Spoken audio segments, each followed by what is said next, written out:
నమస్తే జిఎన్ఆర్ టీవీకి స్వాగతం. నేను శ్రీలత. బులెటిన్ల ముందుగా హెడ్లైన్స్ చూద్దాం. తెలంగాణ భవన్లో బీఆర్ఎస్ నేతల ప్రెస్ మీట్. మాజీ ఎంపీ అండ్ బీజేపీ రాష్ట్ర ఉపాధ్యక్షులు డాక్టర్ బూర నరసయ్య గౌడ్ మీడియాతో మాట్లాడుతున్నారు.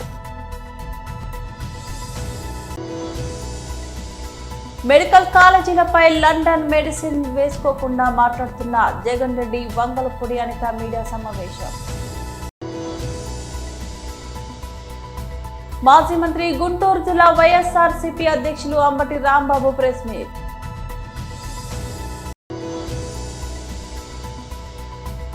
టీమిండియా ఆటగాళ్ల బ్రాంకో టెస్ట్ వీడియో విడుదల చేసిన బీసీసీఐ. తెలంగాణ భవన్లో బీఆర్ఎస్ నేతల ప్రెస్ మీట్. బీఆర్ఎస్ తరపు నుండి హృదయపూర్వకంగా అనేక కష్టాలు, అనేక నష్టాలు, అనేక పోరాటాలు, అనేక ఒత్తిళ్లు, అణచివేతలు, లాఠీచార్జులు, పోలీస్ కేసులు భరించి సైతం న్యాయ పోరాటం చేసి ఈ ప్రభుత్వం గ్రూప్ 1 ఉద్యోగాల నియామకాల్లో చేసినటువంటి ఒక దాష్టికాన్ని ఎత్తి చూపుతూ కోర్టులో గెలిచినటువంటి మొత్తం విద్యార్థులకు, పోరాటం చేసిన విద్యార్థులకు, నిరుద్యోగులకు అందరికీ కూడా హృదయపూర్వకంగా శుభాభినందనలు తెలియజేస్తూ ఉన్నాం. ప్రభుత్వం, ఏ ప్రభుత్వమైనా సరే, ఎవరి ప్రభుత్వమైనా సరే, ఏ రాష్ట్రంలోనైనా, ఏ దేశంలోనైనా ప్రభుత్వం ఇస్ అ మైటీ ఫోర్స్. ఏమైందబ్బా, ఏమైనా అయితే బంద్ చేయని ప్రెస్ మీట్ అన్నా కానీ మీరు అక్కడ ముచ్చట పెడితే ఇక్కడ ఏం మాట్లాడాలి చెప్పరి? కరెక్ట్ కాదు అట్లా, ప్లీజ్.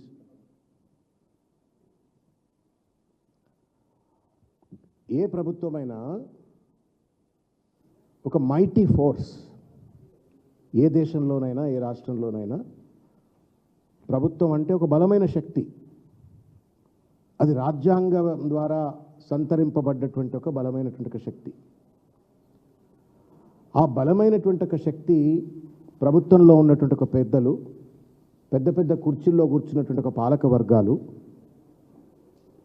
అణగదొక్కబడ్డ వర్గాలకు, ఆ గద్దె మీద కూర్చోబెట్టినటువంటి ఒక ప్రజలకు అండగా ఉండడం కోసం ఆ శక్తిని వాడాలి. That is the constitutional power to protect the people, to protect the constitutional rights of the people. దురదృష్టం ఏంటి అంటే తెలంగాణ రాష్ట్రంలో మాకు అధికారం ఉంది, విచ్చలవిడి అధికారం ఉంది, మేము 5 ఏళ్ల దాకా గుత్తేదారులం అయిపోయినాం తెలంగాణ రాష్ట్రానికి, మమ్మల్ని ఎవరు రీకాల్ సిస్టమ్ లేదు కాబట్టి మేము గద్దెలో అట్లే కొనసాగించవచ్చు, ఏం చేసినా చలామణి అవుతుంది అన్నట్టు ఒక భావనతోటి ఇవాళ అన్ని వర్గాల ప్రజలను కూడా ఇవాళ రేవంత్ రెడ్డి గారి ప్రభుత్వం, ఇవాళ కాంగ్రెస్ ప్రభుత్వం ఇష్టం వచ్చినట్టుగా వ్యవహరిస్తూ ప్రజల యొక్క మౌలికమైనటువంటి ఒక హక్కులను కాలరాస్తూ ఉంది. దానిలో భాగంగా నిరుద్యోగులను అనేక వాగ్దానాలు చేసి అధికారంలోకి వచ్చినారు. జాబ్ క్యాలెండర్ అన్నారు, రకరకాలైనటువంటి ఒక రీతుల్లో మభ్యపెట్టినరు. మేము ఒకటే సంవత్సరంలో 1,00,000 ఉద్యోగాలు, 2 లక్షల ఉద్యోగాలు నింపుతామన్నారు. ఇట్లా వాగ్దానాలు చేసి అధికారంలోకి వచ్చిన తర్వాత తడిగుడ్డ పెట్టి గొంతు కోసినట్టుగా ఇవాళ విద్యార్థి నిరుద్యోగులతో రేవంత్ రెడ్డి గారి ప్రభుత్వం ఆటాడుతూ ఉంది. అది జీవో 29 విషయంలో కానివ్వండి, లేకపోతే గ్రూప్ 1 పరీక్ష నిర్వహణకు సంబంధించిన అంశంలో కానివ్వండి, జీవో 46 సంబంధించినట్టు ఒక అంశం కానివ్వండి, మొత్తానికి మొత్తం గొంతు లేని వాళ్ళు కదా, అణగదొక్కబడ్డ జాతుల నుండి ప్రభుత్వ ఉద్యోగాల కోసం ఎక్కువగా ఎదురు చూస్తారన్నట్టు ఒక భావన తెలియదు. కానీ మాజీ ఎంపీ అండ్ బీజేపీ రాష్ట్ర ఉపాధ్యక్షుడు డాక్టర్ బూర నరసయ్య గౌడ్ మీడియాతో మాట్లాడుతున్నారు. మొదటగా ఈరోజు మీడియా సమావేశాన్ని ఇచ్చేసిన మీడియా మిత్రులందరికీ ధన్యవాదాలు. మీడియా సమావేశం ముందుంచే అంశాల ముందు ఈరోజు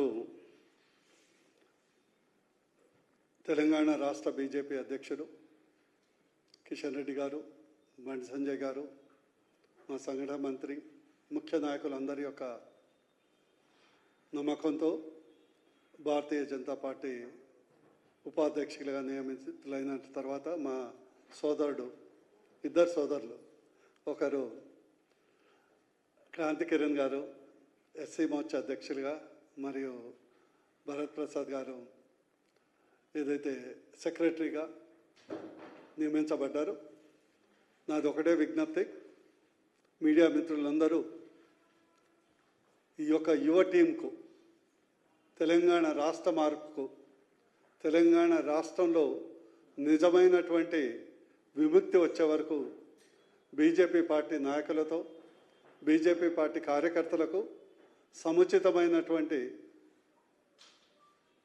ప్రాధాన్యత ఇవ్వాలని. ఎందుకంటే మీరు 4th pillar of the democracy, తెలంగాణలో డెమోక్రసీ నిలబడాలంటే మీ అందరి సహకారం చేపట్టి, అవసరం చేపట్టి మీకు చేసే విజ్ఞప్తి ఏంటంటే, మేము అందరం సబ్జెక్ట్ ఉన్న నాయకులం, హైప్ ఉన్న నాయకులం కాదు. అందుకొరకు హైప్ క్రియేట్ చేయాల్సింది మీరే అని విజ్ఞప్తి చేయడం జరుగుతుంది. ఇకపోతే ఈరోజు ప్రెస్ మీట్ ప్రధానంగా గ్రూప్ 1 విద్యార్థుల గురించి, నిరుద్యోగుల గురించి. నిజంగా ఎంత దురదృష్టం అంటే తెలంగాణ రాష్ట్రంలో గ్రూప్ 1 ఉద్యోగులంటే భావితరంలో కాబోయే గ్రూప్ ఐఏఎస్ ఐపీఎస్ ఆఫీసర్స్. మీ అందరికీ తెలుసు, సాధారణంగా all India IAS IPS officers అందరూ ఆల్ ఇండియా కోటా ఉంటుంది.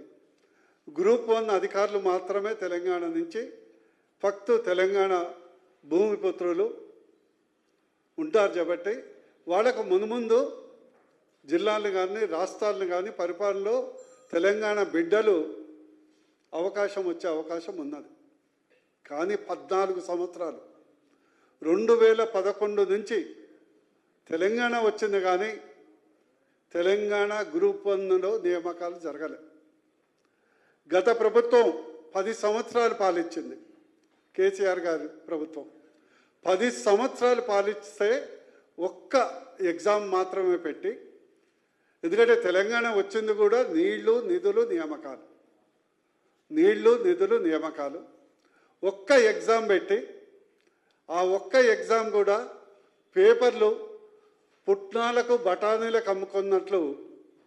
మెడికల్ కాలేజీలపై లండన్ మెడిసిన్ వేసుకోకుండా మాట్లాడుతున్న జగన్ రెడ్డి అని వంగలపూడి అనిత మీడియా సమావేశంలో అన్నారు. మా అందరికీ నమస్కారం.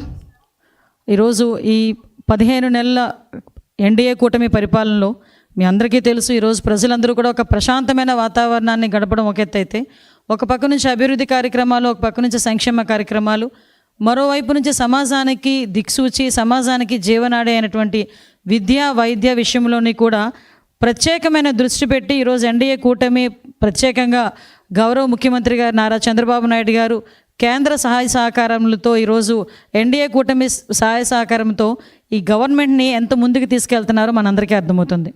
లాస్ట్ 5 సంవత్సరాల తాలూకా విధ్వంసాన్ని ఒక పక్క నుంచి మనం అన్నీ కూడా సెటరేట్ చేస్తూనే, ఒక పక్క నుంచి రాష్ట్రానికి ఒక దిశానిర్దేశం ఇవ్వాలి, ఒక ప్రణాళికతో, పక్కా ప్రణాళికతో 2047కి రాష్ట్రాన్ని ఒక నెంబర్ 1 స్థానంలో నిలబెట్టాలనే ఉద్దేశంతో గౌరవ ముఖ్యమంత్రి గారు ఈరోజు పనిచేయడం మనందరికీ కూడా తెలుసు. ప్రత్యేకంగా మళ్ళీ నమ్మే వ్యక్తి, ముఖ్యంగా విద్యా వైద్య విషయంలో ప్రజలకి అందుబాటులో ఉండేటట్టుగా అయితే ఈ రాష్ట్రాన్ని మరింత ముందుకు తీసుకెళ్లగలమని బలంగా నమ్మిన వ్యక్తి గౌరవ ముఖ్యమంత్రి గారు చంద్రబాబు నాయుడు గారు.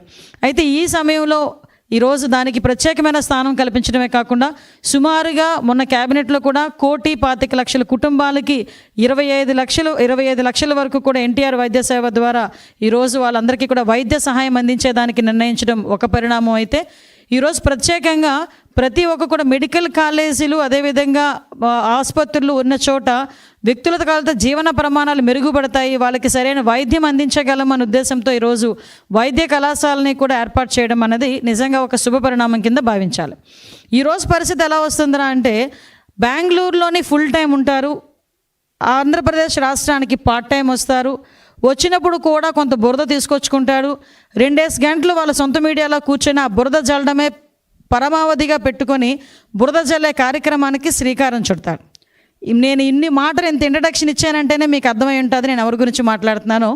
ఆయనే ఈరోజే మా వాళ్ళు అన్నారు, ఈ లండన్ మందులు మానేసి మెడికల్ కాలేజీల గురించి మాట్లాడుతున్నాడండి అని. అంటే అతనే మీ అందరికీ తెలుసు పులివెందుల ఎమ్మెల్యే గారు జగన్మోహన్ రెడ్డి గారు. అయితే జగన్మోహన్ రెడ్డి గారు దేని గురించి మాట్లాడినా కాసేపు ప్రజలందరూ కూడా ఆలోచించుకునేవారే, కానీ ఈరోజు మెడికల్ కాలేజీల గురించి, ముఖ్యంగా పీపీపీ విధానంలో ఈరోజు గవర్నమెంట్ తీసుకున్న ఇనిషియేషన్స్ గురించి ప్రజల్ని తప్పుదోవ పట్టించే విధంగా, ప్రజల్ని భయభ్రాంతులు గురి చేసే విధంగా, ప్రజల్లో ఒక కన్ఫ్యూజన్ క్రియేట్ చేసే విధంగా అతని తాలూకా ప్రయత్నం చూస్తుంటే అది ప్రయత్నం మాత్రమే. ఎందుకంటే ప్రజలు కూడా చాలా క్లారిటీగా ఉన్నారు, ప్రజలు కూడా చాలా క్లియర్గా ఉన్నారు. ఎన్డీఏ పార్టీ పట్ల, ఎన్డీఏ కూటమి పట్ల నిబద్ధతతో పనిచేస్తున్నామన్న నమ్మకం ప్రజల్లో ఉంది. సో నేను ఈరోజు కూడా రావడానికి గల ప్రధానమైన కారణం ఏంటంటే, మొన్న మీటింగ్లో చూశాను ఒకసారి. ఓవరాల్గా చూస్తూ ఉంటే అతను ఏం మాట్లాడుతున్నాడంటే, అతగాడి హయాంలో సుమారుగా 17 మెడికల్ కాలేజీలు వచ్చేసినాయి. ఈ 17 మెడికల్ కాలేజీలు ఆ దారంటే వెళ్తుంటే సైడ్కి తిరిగి చూస్తే అక్కడ మెడికల్ కాలేజ్ కనిపిస్తే ఆహా అని చిన్న గ్యాప్ ఇచ్చి ప్రజలందరూ కూడా ఆశ్చర్యపోతున్నారట. మాజీ మంత్రి గుంటూరు జిల్లా వైఎస్ఆర్సీపీ అధ్యక్షులు అంబటి రాంబాబు ప్రెస్ మీట్ నిర్వహించారు. ఏమీ చేయలేదు. ఈ విధంగా ప్రజలని మోసం చేసేటటువంటి కార్యక్రమాలు చాలా పెద్ద ఎత్తున చేశారు. మొన్న సూపర్ 6 సూపర్ సక్సెస్ అయిందని చెప్పేసి అనంతపూర్లో ఒక పెద్ద బహిరంగ సభ నిర్వహించారు. ఆ బహిరంగ సభకు పెద్ద ఎత్తున జనాన్ని సమీకరించే కార్యక్రమం చేశారు. ఒక విధంగా చెప్పాలంటే తోలే కార్యక్రమం చేశారు. తోలారు కానీ సభ ప్రారంభమయ్యే సమయానికే వెలవెలబోయేటటువంటి పరిస్థితులు ఏర్పడ్డాయి. మొత్తానికి రాష్ట్రంలో ఉన్నటువంటి ప్రజానీకం అందరూ కూడా చంద్రబాబు నాయుడు గారి ప్రభుత్వాన్ని అనవసరంగా ఎన్నుకున్నాము, ఇచ్చినటువంటి వాగ్దానాలను నెరవేర్చడంలో ఈ ప్రభుత్వం విఫలమైపోయిందని బాహాటంగానే చెప్పుకుంటున్నటువంటి సందర్భం ఒకవైపున. మరొక వైపున రాష్ట్రంలో విషజ్వరాలు, ఆరోగ్య పరిస్థితులు సరిగా లేకపోవటం, శానిటేషన్ సరిగా లేకపోవటం, విపరీతమైన విషజ్వరాలు వ్యాపించి ప్రజలు గందరగోళం పడుతున్నారు. కొన్ని చోట్ల మరణాలు అయితే జరుగుతూ ఉన్నాయి. ముఖ్యంగా తురకపాలెంలో అంతుపట్టని వ్యాధుల్లాగా వచ్చేసి ఒక 100 రోజుల్లో 30-40 మంది ప్రాణాలు కోల్పోయినటువంటి పరిస్థితి కనిపిస్తూ ఉన్నది. దానితో పాటు అనేక రకాలుగా రాష్ట్రంలో పరిపాలన విఫలమైపోయినటువంటి సందర్భాన్ని పురస్కరించుకొని చంద్రబాబు నాయుడు గారు రకరకాల డ్రామాలు ఆడేటటువంటి పరిస్థితి చేస్తున్నారు. ముఖ్యంగా ఏంటంటే, ఈ ప్రభుత్వానికి వ్యతిరేకంగా డిసెంట్గా ఎవరు మాట్లాడినా సహించే పరిస్థితిలో లేరు. సోషల్ మీడియాలో ఎవరైనా యాక్టివ్గా ఉంటే మాట్లాడితే వారి మీద కేసులు పెట్టి వారిని తీసుకెళ్లి జైల్లో పెట్టి వేధించినటువంటి సందర్భాలు కోకొల్లలుగా మనం చూస్తున్నాం. దానితో పాటు ఆయనకు వ్యతిరేకంగా ఈయన వార్తలు రాసే పత్రికలు, మరి ముఖ్యంగా సాక్షి పత్రిక మీద ఇప్పటికి ఎన్ని కేసులు పెట్టారో నేను చెప్పవలసినటువంటి అవసరం లేదు. సాక్షి ఎడిటర్ మీద సుమారుగా 7 కేసులు పెట్టి బెదిరించేటటువంటి కార్యక్రమాలు చేస్తున్నారు. అంటే తమ పరిపాలనకు డబ్బా కొట్టేవారు తప్ప తమ పరిపాలన బాగోదు అంటే మాత్రం ఊరుకునేటటువంటి పరిస్థితుల్లో లేకోకుండా చట్టాలను వక్రీకరించి తమ చేతుల్లోకి తీసుకొని పోలీసు యంత్రాంగాన్ని అంతా కూడా ఉపయోగించుకొని ఒక హెరాస్మెంట్ చేయాలనేటువంటి పరిస్థితి ఇవాళ రాష్ట్రంలో చంద్రబాబు నాయుడు గారు చేస్తున్నటువంటి విషయాన్ని నేను ప్రత్యేకంగా చెప్పవలసినటువంటి అవసరం లేదు. ఏ మాత్రం గమనించినా కూడా సామాన్య ప్రజానీకానికి కూడా అర్థమైపోయే రీతిలో ఇవాళ చంద్రబాబు నాయుడు గారు పరిపాలన జరుగుతూ ఉన్నది. కేవలం పూర్తిగా పరిపాలన విఫలమైపోయి ఇంకా దాన్ని డైవర్ట్ చేసేటటువంటి కార్యక్రమాలు చాలా సందర్భాల్లో చేస్తున్నారు. ఇంక దీని గురించి చెప్పాలి. మీరు ఆ కోవలోకి చెందిందే, అలాంటి కేసుల్లోకి చెందిందే లిక్కర్ కేసు. అసలు ఈ లిక్కర్ కేసు ఏంటో ఎవరికి అర్థం కాల. అబద్ధాల పునాదుల మీద ప్రారంభించాడు చంద్రబాబు నాయుడు గారు. భారత క్రికెట్ జట్టులో ఫిట్నెస్ ప్రమాణాలను మరో స్థాయికి తీసుకెళ్లేందుకు భారత క్రికెట్ నియంత్రణ మండలి బీసీసీఐ సిద్ధమైంది. ఇప్పటికే ఉన్న యోయో టెస్టుకు అదనంగా బ్రాంకో టెస్ట్ అనే కొత్త విధానాన్ని తెరపైకి తెచ్చింది. టీమిండియా ఆటగాళ్లు ఆసియా కప్ 2025కు సన్నద్ధమవుతున్న నేపథ్యంలో బ్రాంకో టెస్ట్ వీడియోను బీసీసీఐ విడుదల చేయడంతో ఈ విషయం వెల్లడైంది. ఇకపై భారత్ ఆటగాళ్ల ఫిట్నెస్ ను అంచనా వేయడంలో ఇది కీలక పాత్ర పోషించనుంది. ప్రస్తుతం ఆసియా కప్ కోసం దుబాయ్లో శిక్షణ శిబిరంలో ఉన్న భారత ఆటగాళ్లకు ఈ కొత్త ఫిట్నెస్ పరీక్షను పరిచయం చేశారు. Team India strength and conditioning coach Adrian Roux పర్యవేక్షణలో ఈ మేరకు డెమో టెస్టును నిర్వహించారు. ఈ పరీక్షలో భాగంగా ఆటగాళ్లు 20, 40, 60 మీటర్ల దూరాన్ని వేగంగా పరిగెత్తి తిరిగి స్టార్టింగ్ పాయింట్ను తాకాల్సి ఉంటుంది. ఇలా పలుమార్లు చేయడం ద్వారా ఆటగాళ్ల వేగం, శారీర శక్తి, తిరిగి పుంజుకునే సామర్థ్యం వంటి కీలక అంశాలను ఖచ్చితంగా అంచనా వేస్తారు. ఈ సందర్భంగా కోచ్ అడ్రియన్ రౌక్స్ మాట్లాడుతూ బ్రాంకో రన్ అనేది క్రీడా రంగంలో కొత్తేమి కాదు. చాలా ఏళ్లుగా వేర్వేరు క్రీడల్లో దీన్ని ఉపయోగిస్తున్నారు. మనం దీన్ని 2 విధాలుగా వాడుకుంటాం. ఒకటి శిక్షణలో భాగంగా, రెండోది ఫిట్నెస్ ప్రమాణాలను తెలుసుకోవడానికి. దీన్ని ఎక్కడైనా సులభంగా నిర్వహించుకోవచ్చు. దేశీయ పర్యటనలోనూ ఆటగాళ్ల ఫిట్నెస్ ను అంచనా వేయడానికి ఇది బాగా ఉపయోగపడుతుంది అని వివరించారు. యోయో టెస్ట్ ప్రధానంగా ఆటగాళ్ల స్టామినా, శ్వాస నియంత్రణపై దృష్టి సారిస్తే, బ్రాంకో టెస్ట్ మాత్రం వారి వేగం, చురుకుతనాన్ని పరీక్షిస్తుంది. ముఖ్యంగా ఫాస్ట్ బౌలర్స్, ఫీల్డర్లకు ఇది ఎంతగానో మేలు చేస్తుందని నిపుణులు భావిస్తున్నారు. ఈ కొత్త ఫిట్నెస్ విధానంతో భారత జట్టు రాబోయే టోర్నీల్లో మరింత పటిష్టంగా బరిలోకి దిగుతుందని బీసీసీఐ విశ్వసిస్తోంది. సిపిఎం జిల్లా కమిటీ సభ్యులు ఓస వెంకటేశ్వర్లుపై దాడికి పాల్పడ్డ స్థానిక ఎస్ఐని సస్పెండ్ చేయాలని కోరుతూ పామూరు పట్టణంలో సిపిఎం ఆధ్వర్యంలో నిరసన ప్రదర్శన జరిపి సిఐ ఆఫీసులో అర్జీ ఇవ్వడమైనది. ఈ కార్యక్రమంలో సిపిఎం జిల్లా కార్యదర్శి షేక్ మహబూబ్, జిల్లా కార్యదర్శి వర్గ సభ్యులు జీవి కొండారెడ్డి, సయ్యద్ అనిఫ్ పాల్గొన్నారు. ఆయన్ని పిలిచి చెప్పడానికి వీలున్నటువంటి పండుగలు పెట్టడమంటే మన ప్రజలంటే ప్రజల పట్ల వాళ్ళకి ఏమాత్రం సానుభూతి కనికరమైనటువంటి లేదు. అంటే సమస్యలు పరిష్కరించడానికి పోలీస్ స్టేషన్ల మీద సమస్యలు సృష్టించి డబ్బులు పొందుతున్నాడే అనేటువంటి దాన్ని ప్రజలు ఆలోచించాల్సినటువంటి అవసరం ఉన్నది. ఈరోజు గత ప్రభుత్వం ఏం చెప్పింది? ఇప్పుడున్నటువంటి కూటమి ప్రభుత్వం గత ప్రభుత్వాన్ని ఉద్దేశించి వైసీపీ జగన్ ప్రభుత్వంలో అరాచకం ఎక్కడ చూసినా, ఎక్కడ చూసినా కేసులు, ఈ అరాచకమైన పాలన పోవాలి, మేమొచ్చి అభివృద్ధికరమైనటువంటి, శాంతియుతమైనటువంటి, ప్రజలకి అనుకూలమైనటువంటి పాలన అందిస్తామని చెప్పారు. ఇప్పుడు వాళ్ళు ఏం జరుగుతుంది అంటే పోలీసులే ప్రజల మీద దౌర్జన్యం చేస్తూ అవినీతికి పాల్పడుతూ ఉంటే ఇప్పుడు దీన్ని ఏమనాలి అంటే, ఇవాళ పోలీసులు అనేటువంటి వాళ్ళు ప్రజలను రక్షించాల్సింది పోయి వాళ్ళ అవినీతి కోపంలో తిరిగిపోయినా ఎవరు ప్రశ్నించడంలా.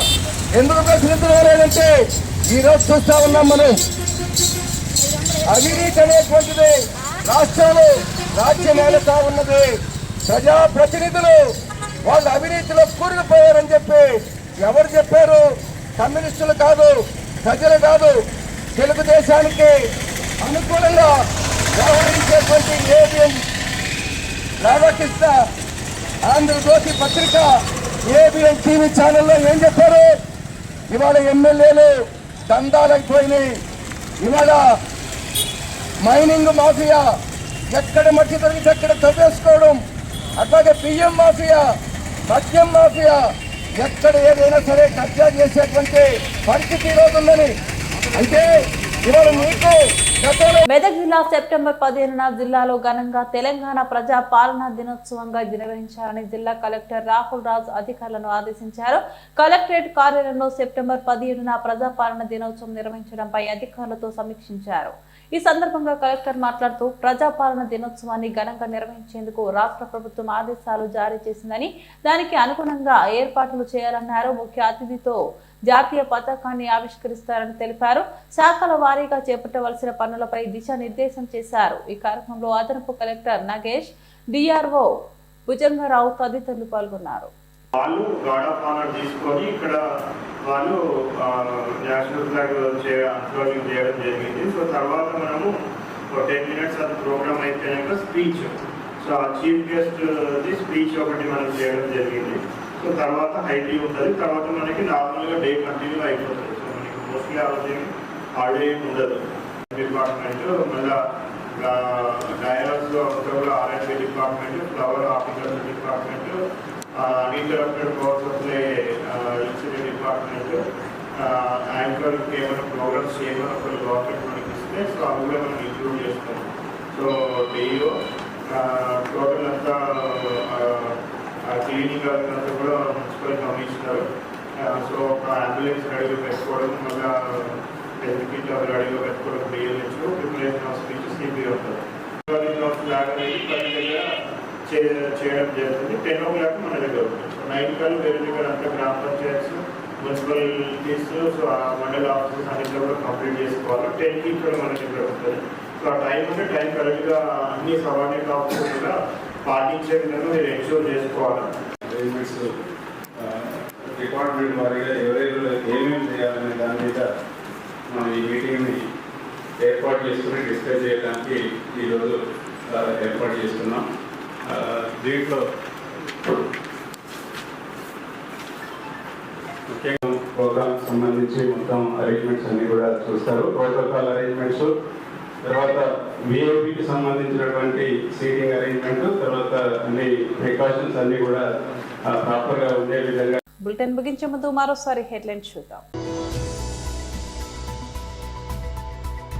తెలంగాణ భవన్ లో బీఆర్ఎస్ నేతల ప్రెస్ మీట్. మాజీ ఎంపీ అండ్ బీజేపీ రాష్ట్ర ఉపాధ్యక్షులు డాక్టర్ బూర నరసయ్య గౌడ్ మీడియాతో మాట్లాడుతున్నారు. మెడికల్ కాలేజీలపై లండన్ మెడిసిన్ వేసుకోకుండా మాట్లాడుతున్న జగన్ రెడ్డి, వంగలపూడి అనిత మీడియా సమావేశం. మాజీ మంత్రి గుంటూరు జిల్లా వైఎస్ఆర్సీపీ అధ్యక్షులు అంబటి రాంబాబు ప్రెస్ మీట్.